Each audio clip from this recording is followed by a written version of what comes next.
राम नाम और राजनीति।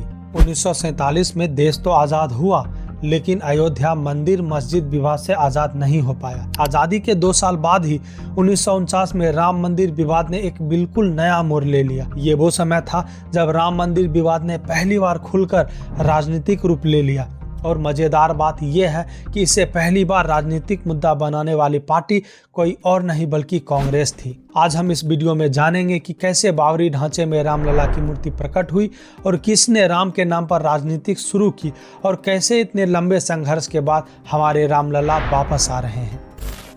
अयोध्या द डार्क नाइट किताब के मुताबिक 1947 के अंत में अयोध्या में बैरागियों और हिंदुओं ने मिलकर एक महासभा की। इस सभा में बाबरी ढांचे पर कब्जा करने की बात रखी गई। फिर इस सभा के बाद से अयोध्या में तनाव बढ़ने लगे। 1948 में यूपी में 13 सीटों पर उपचुनाव होने वाले थे, जिसमें सबसे ज्यादा चर्चित सीट फैजाबाद की थी, जहां पर समाजवादी पार्टी के नेता आचार्य नरेंद्र देव की सत्ता में पकड़ ज्यादा मजबूत थी, जिसे देख कांग्रेस ने पहली बार राम नाम का सहारा लिया। उन्होंने ऐलान किया कि अगर कांग्रेस सत्ता में आती है तो वो राम जन्मभूमि को विरोधियों से मुक्त कराएंगे। फिर क्या था, राम नाम का जादू चला और कांग्रेस 1312 वोटों से जीत गई। 24 नवंबर आते आते हिंदू बैरागियों ने बाबरी ढांचे के सामने के एक हिस्से को साफ किया और वहीं पूजा पाठ करने लगे।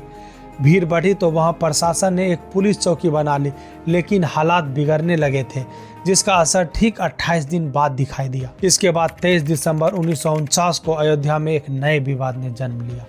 ठीक इससे एक रात पहले 22 दिसंबर को बाबरी ढांचे के अंदर भगवान राम की मूर्ति प्रकट हुई। हिंदू संगठनों ने दावा किया कि भगवान राम खुद प्रकट होकर ये संदेश दे रहे हैं कि यही उनका जन्म स्थान है, और लोग बाबरी ढांचे के पास पहुंचकर पूजा पाठ करने लगे। 23 दिसंबर की सुबह फैजाबाद के डिस्ट्रिक्ट मजिस्ट्रेट के नायर ने यूपी के तत्कालीन मुख्यमंत्री गोविंद बल्लभ पंत को घटना की जानकारी दी। फिर 3 दिन बाद 26 दिसंबर 1949 को तत्कालीन प्रधानमंत्री नेहरू ने भी गोविंद बल्लभ पंत को पत्र लिखते हुए कहा, अयोध्या की घटना ने मुझे बहुत विचलित किया है।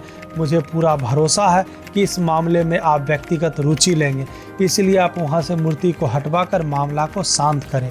फिर 19 दिसंबर 1949 को फैजाबाद कोर्ट ने विवादित ढांचे को जब्त कर लिया और परिसर के गेट पर ताला लगा दिया। 1950 से 1961 तक एक एक कर इस विवाद पर 4 मुकदमे दायर हुए, जिसमें 3 याचिकाएं हिंदू पक्ष ने तो एक सुन्नी वक्फ बोर्ड ने लगाई थी।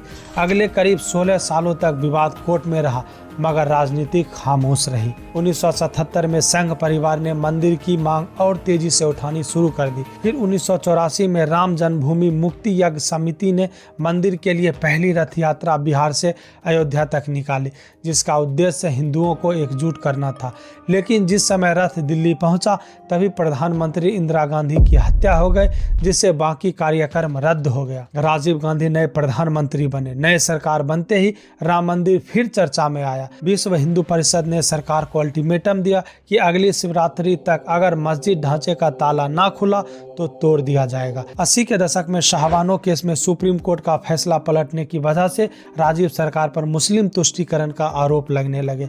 इसी बीच फैजाबाद जिला अदालत ने फिर राम जन्म स्थान में पूजा पाठ के लिए याचिका दायर की। जिला कोर्ट में मुकदमा खारिज हुआ, लेकिन ऊपरी अदालत में जिला प्रशासन ने गर्भगृह खोलने पर सहमति जता दी।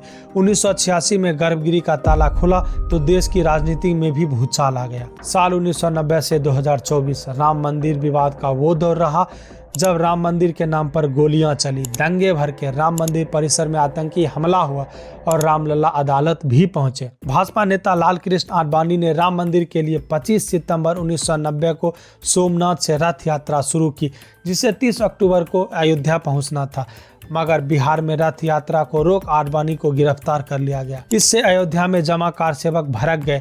फिर 30 अक्टूबर को कार सेवक के कुछ दलों ने विवादित ढांचे में घुसने की कोशिश करने लगे। उस समय यूपी के मुख्यमंत्री मुलायम सिंह यादव थे और उनके आदेश पर पुलिस ने भीड़ पर गोलियां चलानी शुरू कर दी, जिसमें बहुत सारे कार सेवक मारे गए। फिर 1991 में बीजेपी के कल्याण सिंह यूपी के सीएम बने। उन्होंने अयोध्या में विवादित 2.77 एकड़ जमीन पर्यटन विकास के तहत कब्जे में ले ली। साथ ही पास की 42 एकड़ जमीन विश्व हिंदू परिषद को लीज पर दे दी। एजी नूरानी अपनी किताब Babri Masjid a matter of national honour में लिखते हैं, 6 दिसंबर की सुबह लाखों कार सेवक अयोध्या पहुंचे और नारे लग रहे थे, मिट्टी नहीं खिसकाएंगे, ढांचा तोड़ कर जाएंगे। अगले 6 घंटे के अंदर ढांचे का नामो निशान मिटा दिया गया और वहां अस्थायी मंदिर बना दिया गया। ढांचा टूटने पर देश में दंगे भड़क गए। यूपी में कल्याण सिंह की सरकार बर्खास्त कर दी गई।